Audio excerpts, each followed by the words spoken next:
లగచర్ల ఘటనపై ఉన్నత స్థాయి విచారణ కొనసాగుతోంది. అడిషనల్ డీజీ మహేష్ భగవత్ నేతృత్వంలో పోలీసులు విచారణ జరుపుతున్నారు. పట్నం నరేందర్ రెడ్డి సెల్ ఫోన్ ను ఓపెన్ చేసిన పోలీసులు దాడి వెనక కుట్ర కోణంపై విచారణ జరుపుతున్నారు. అధికారులపై దాడి చేయాలని పట్నం నరేందర్ ముందే ప్లాన్ చేసినట్లు పోలీసులు తెలుపుతున్నారు. దాడికి సంబంధించి తన అనుచరులతో నరేందర్ రెడ్డి సమావేశమైనట్లు తెలిపారు. ఈ ఘటనకు సంబంధించి additional DG Mahesh Bhagwat, IG Satyanarayana Parigi police station కు వెళ్లి ఎంక్వైరీ చేశారు. కలెక్టర్పై దాడి కేసులో విచారణ ఎలా కొనసాగుతోంది, ప్రస్తుత పరిస్థితులు ఎలా ఉన్నాయని ఆరా తీశారు. పరారీలో ఉన్న నిందితుడు సురేష్ కోసం గాలింపు చర్యలను ఎక్కడి వరకు వచ్చాయని అడిగి తెలుసుకున్నారు. దాదాపు 2 గంటల పాటు ఎస్పీ నారాయణ రెడ్డితో ఉన్నతాధికారులు కేసు విషయంపై మాట్లాడారు. దీనికి సంబంధించి మరిన్ని లేటెస్ట్ అప్డేట్స్ మా ప్రతినిధి సునీల్ అందిస్తారు. సునీల్, లఘుచర్ల కలెక్టర్పై జరిగిన దాడి కేసులో ఉన్నత స్థాయి అధికారుల దర్యాప్తు వేగవంతమైంది. దాదాపు 2 గంటల పాటు పరిగి పోలీస్ స్టేషన్లో జిల్లా ఎస్పీ నారాయణ రెడ్డి దగ్గర నుంచి కూడా అటు additional DG law and order Mahesh భగవత్తో పాటు ఐజీగా ఉన్నటువంటి సత్యనారాయణ ఇద్దరు కూడా పూర్తిగా సమీక్ష నిర్వహించడం జరిగింది. ప్రధానంగా దాడి జరగడానికి ముందుగా ఎవరెవరు ఇందులో ఇన్వాల్వ్మెంట్ ఉంది, అక్కడ ఉన్నటువంటి పట్నం నరేందర్ రెడ్డికి సంబంధించినటువంటి వివరాలు, కాల్ డేటా, అతను ఎవరెవరితో సంభాషణలు జరిపారు, ఈ దాడి ఘటనకు ముందు వారం రోజుల ముందే వీరందరూ కూడా ఒక సమావేశం ఏర్పాటు చేసుకున్నట్లు కూడా ఇప్పటికే పోలీసులు కొన్ని ఎవిడెన్స్ కలెక్ట్ చేశారు. ఈ సమావేశంలో పక్కాగా ప్లాన్ చేసి అధికారులందరిపై కూడా దాడులు చేయాలని నిర్ణయించుకున్నాడు. ముందస్తుగా నిర్ణయించుకున్నటువంటి ప్లాన్ ప్రకారమే ఏకకాలంలో లఘుచర్లలో వచ్చినటువంటి అధికారులపై కలెక్టర్తో పాటు కాడా చైర్మన్తో పాటు అక్కడ ఉన్నటువంటి అధికారులందరిపై కూడా ముక్కుమ్మడిగా దాడి చేసి తీవ్ర గాయాల పాలు చేసినటువంటి సంఘటన మనం చూసాం. కాబట్టి ఇలాంటి ఘటనకు సంబంధించిన దానిపై అటు ప్రభుత్వంతో పాటు అదేవిధంగా పోలీస్ శాఖ కూడా చాలా సీరియస్గా ఉంది. నిన్న బీఆర్ఎస్ మాజీ ఎమ్మెల్యే పట్నం నరేందర్ రెడ్డిని అరెస్ట్ చేశారు. ఈ నెల 27వ తేదీ వరకు చెల్లపల్లి జైలుకి జ్యుడిషియల్ రిమాండ్ కూడా కొడంగల్ కోర్టు ఆదేశాలు జారీ చేసింది. దీంతో పాటు అతని యొక్క రిమాండ్ రిపోర్ట్లో బీఆర్ఎస్ వర్కింగ్ ప్రెసిడెంట్ కేటీఆర్ పేరును కూడా ప్రస్తావించారు. కాబట్టి కేటీఆర్ ఆదేశాల మేరకే తాను ఈ యొక్క దాడికి ప్లాన్ చేసినట్లు పోలీసులు రిమాండ్ రిపోర్ట్లో పేర్కొనడం జరిగింది. కాబట్టి ఆ కేటీఆర్కి సంబంధించినటువంటి వివరాల కాల్ డేటా కావచ్చు, అతను మాట్లాడినటువంటి సంభాషణలు కావచ్చు, వీటన్నిటిని కూడా పోలీసులు ఎనాలిసిస్ చేస్తున్నారు. ఖచ్చితంగా కేటీఆర్ ఇన్వాల్వ్మెంట్ ఖచ్చితంగా ఉంటే మాత్రం అతనిపై కూడా ఏ విధంగా న్యాయపరమైన చర్యలు తీసుకోవాలి, లీగల్గా ఏ విధంగా ప్రొసీడ్ కావాలంటూ కూడా అధికారులు అటు మహేష్ భగవత్ లా అండ్ ఆర్డర్తో పాటు మరోవైపు ఐజీ సత్యనారాయణతో పాటు అదేవిధంగా జిల్లా ఎస్పీ నారాయణ రెడ్డి వీరందరూ కూడా సమావేశం ఏర్పాటు చేసుకుని దాదాపు 2 గంటల పాటు కొడంగల్ నియోజకవర్గంలో ఉన్నటువంటి పరిస్థితులపై కూడా పూర్తిగా సమీక్ష నిర్వహించారు. ఎక్కడెక్కడ బయట నుంచి వచ్చేటువంటి వ్యక్తులకు ఎవరిని కూడా లోపలికి అనుమతించొద్దు, ప్రజలకు ఎలాంటి ఇబ్బందులు కలగకూడదు, శాంతి భద్రతలకు ఎలాంటి విఘాతం కలగకుండా పటిష్టమైనటువంటి చర్యలు తీసుకోవాలి, అవసరమైతే అదనపు బలగాలను సైతము మీరు తీసుకోవాలంటూ కూడా అటు ఉన్నత అధికారులు వారందరూ కూడా సూచించినట్లు కొన్ని ప్రకటనలు కూడా చేసినట్లు కూడా సమాచారం తెలుస్తుంది. దాదాపు కొన్ని వందల మంది ఇప్పటికే కొడంగల్ నియోజకవర్గంలో పరిసర ప్రాంతంలో లఘుచర్ల కావచ్చు, చుట్టుపక్కల గ్రామాల్లో కూడా ఇంటర్నెట్ సేవలు బంద్ చేశారు. అదేవిధంగా మొత్తం దాదాపు వందలాది మంది పోలీసు బలగాలు కూడా మోహరించారు. కాబట్టి ఎలాంటి అవాంఛనీయ సంఘటనలు జరగకుండా శాంతి భద్రతలకు, ముఖ్యంగా శాంతి భద్రతకు ఎలాంటి విఘాతం కలగకుండా పోలీసులు పటిష్టమైన చర్యలు తీసుకోవాలి, అవసరమైతే అదనపు బలగాలను సైతం తీసుకోవాలంటూ కూడా ఉన్నత స్థాయి అధికారులు ఈ సమావేశంలో కొన్ని సూచనలు కూడా చేసినట్లు కూడా తెలుస్తుంది. మరోవైపు తప్పిపోయినటువంటి అంటే అబ్స్కాండింగ్ లో ఉన్నటువంటి పరారులో ఉన్నటువంటి కీలక నిందితుడు ప్రధాన సూత్రధారిగా ఉన్నటువంటి సురేష్ ఆచూకీ కోసం 3 ప్రత్యేక బృందాలు ఏర్పాటు చేశారు. అతను ఎక్కడెక్కడికి ఈ దాడి జరిగిన తర్వాత ఎక్కడికి వెళ్ళాడు, టవర్ లొకేషన్స్ కావచ్చు, టెలిఫోన్ సిగ్నల్స్ కావచ్చు, వీటన్నిటి ఆధారంగా అతన్ని పట్టుకునే ప్రయత్నం అటు పోలీసులు చాలా సీరియస్ గా కొనసాగిస్తున్నారు. అతను దొరికితే మాత్రం ఈ కేసులో మరిన్ని చిక్కుముళ్ళు కూడా వీడే అవకాశం ఉంది. ఓవైపు బీఆర్ఎస్ వర్కింగ్ ప్రెసిడెంట్ కేటీఆర్ పేరు ఎప్పుడైతే అటు రిమాండ్ కాపీలో పొందుపరిచారో అప్పటి నుంచి కూడా బీఆర్ఎస్ నేతల్లో కొంత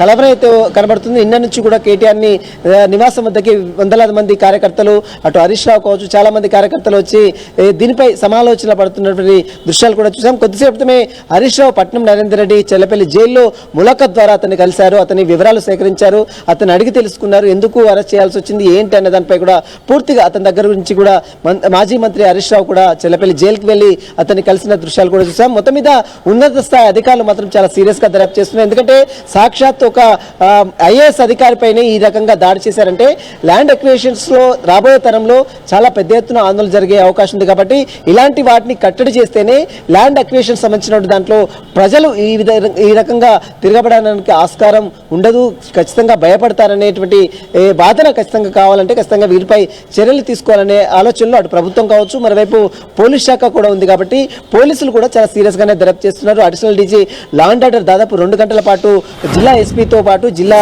ఉన్నటువంటి ఇన్స్పెక్టర్లు, సబ్ ఇన్స్పెక్టర్లతో కూడా సమీక్షా సమావేశం నిర్వహించారు. ఖచ్చితంగా ఎలాంటి ఇబ్బందులు తలకుండా, ప్రజలకు ఎలాంటి ఇబ్బందులు తలెత్తకుండా, శాంతి భద్రతలకు ఎలాంటి విఘాతం కలగకుండా ప్రతి ఒక్కరు కూడా సమిష్టిగా కృషి చేయాలి, సమిష్టిగా పనిచేయాలి, ఎవరికీ భయపడదు, రాజకీయాలకు తలదొగ్గు అంటూ కూడా అధికారులు దిశానిర్దేశం చేసినట్టు కూడా సమాచారం జరుగుతుంది.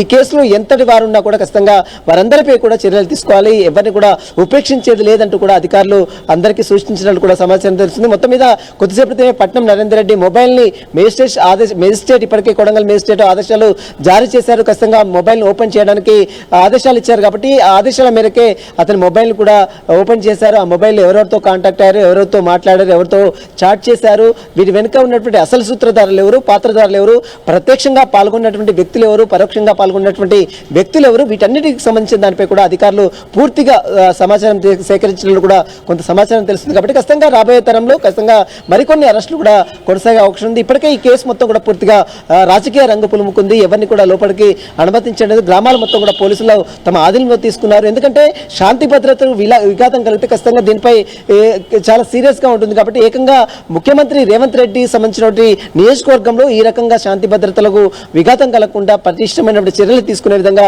అధికారులు ఆదేశాలు జారీ చేశారు. ఇప్పటికీ మనం చూడొచ్చు additional DG law and order Mahesh బాబుతో పాటు ఎప్పటికప్పుడు పరిస్థితులను డీజీపీ జితేందర్ కూడా పరిస్థితిని సమీక్షిస్తున్నటువంటి పరిస్థితి కనబడుతుంది. మొత్తం మీద పరిస్థితి మొత్తం కూడా పూర్తిగా అదుపులోకి వచ్చింది. కానీ ఇంకా ఎవరైనా అల్లరి ముఖాలు సోషల్ మీడియాలో దుష్ప్రచారం చేస్తే మాత్రం అలాంటి వారిపై కూడా కఠిన చర్యలు తీసుకుంటామని మాత్రం ఇప్పటికే ఐజీ సత్యనారాయణ కూడా వెల్లడించడం జరిగింది. కాబట్టి ప్రస్తుతమైతే పరిస్థితి మాత్రం సద్దుమందింది.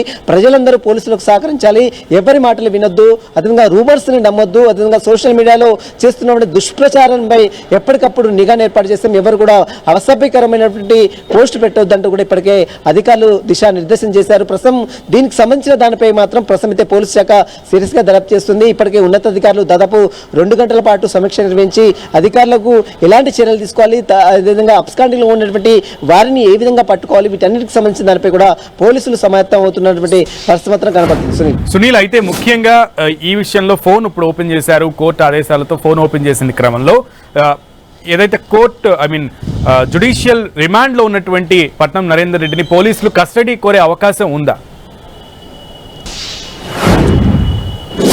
ఖచ్చితంగా. ఎందుకంటే పట్నం నరేందర్ రెడ్డి ఎంటైర్ ఈ ఎపిసోడ్లో కీలక నిందితుడిగా పోలీసులు చేర్చారు. కాబట్టి ఇందులో తన ప్రధాన అనుచరుడు మరొక నిందితుడుగా ఉన్నటువంటి సురేష్ అయితే ప్రస్తుతం అబ్స్కాండింగ్లో ఉన్నాడు. అతను ఇంకా ఆచూకీ కోసం పోలీసులు 3 ప్రత్యేక బృందాలు గాలిస్తున్నారు. అయితే ఇతను కాల్ డేటాను బేస్ చేసుకొని మరికొన్ని వివరాలు కూడా పోలీసులు సేకరించాలంటే ఇతన్ని కస్టడీలోకి తీసుకొని విచారిస్తే మరిన్ని విషయాలు వెలుగులోకి వస్తాయనే వాదన పోలీసులు చెప్తున్నారు. కాబట్టి ఖచ్చితంగా ఈ రోజు లేదా రేపు కస్టడీ పిటిషన్ కూడా కొడంగల్ కోర్టులో దాఖలు చేసే అవకాశం ఉంది. యాజ్ ఏ ప్రాసెస్ ప్రకారం ఇప్పటికే అతనికి బెయిల్ మంజూరు చేయాలంటూ కూడా బీఆర్ఎస్ తరపు న్యాయవాదులు, పట్నం నరేందర్ రెడ్డి తరపు న్యాయవాదులు నిన్న రిమాండ్ రిజెక్ట్ చేయాలంటూ కూడా కోర్టు దృష్టికి తీసుకెళ్లారు. కానీ కోర్టు ఎక్కడ కూడా రిమాండ్ రిజెక్ట్ లేదు. కోర్టు యాజ్ ఏ ప్రొసీజర్ ప్రకారం అతనికి జ్యుడిషియల్ రిమాండ్ 14 రోజుల జ్యుడిషియల్ రిమాండ్ చెర్లపల్లి జైలుకు తరలిస్తూ నిన్న కోర్టు కొడంగల్ కోర్టు మేజిస్ట్రేట్ ఆదేశాలు జారీ చేశారు. ఈ రోజు లేదా రేపు అతని పోలీస్ కస్టడీ కోర్టు పిటిషన్ కూడా దాఖలు చేసే అవకాశం ఉంది. మరోవైపు అట్ ద సేమ్ టైం అలా బెయిల్ మంజూరు చేయాలంటూ కూడా పోలీసులు అటు బీఆర్ఎస్ తరపు న్యాయవాదులు బెయిల్ పిటిషన్ కూడా దాఖలు చేసే అవకాశం. ముందస్తుగా బెయిల్ పిటిషన్ తరపు వాదనలు వినకుండా ముందస్తుగా కస్టడీ పిటిషన్ పైనే వాదనలు విన్న తర్వాత దీనిపై ఒక డెసిషన్ కూడా కోర్టు తీసే అవకాశం ఉంది. ప్రస్తుతం అయితే దీనిపై ఎంటైర్ పోలీస్ శాఖ కూడా చాలా సీరియస్ గానే దర్యాప్తు చేస్తుంది. ఉన్నత స్థాయి అధికారుల బృందం అక్కడికి చేరుకొని పూర్తిగా అధికారులకు దిశానిర్దేశం చేసింది. కాబట్టి త్వరలోనే మరికొన్ని అరెస్టులు కూడా కొనసాగే అవకాశం కూడా కనబడుతుందని చెప్పవచ్చు. Okay Sunil, thank you.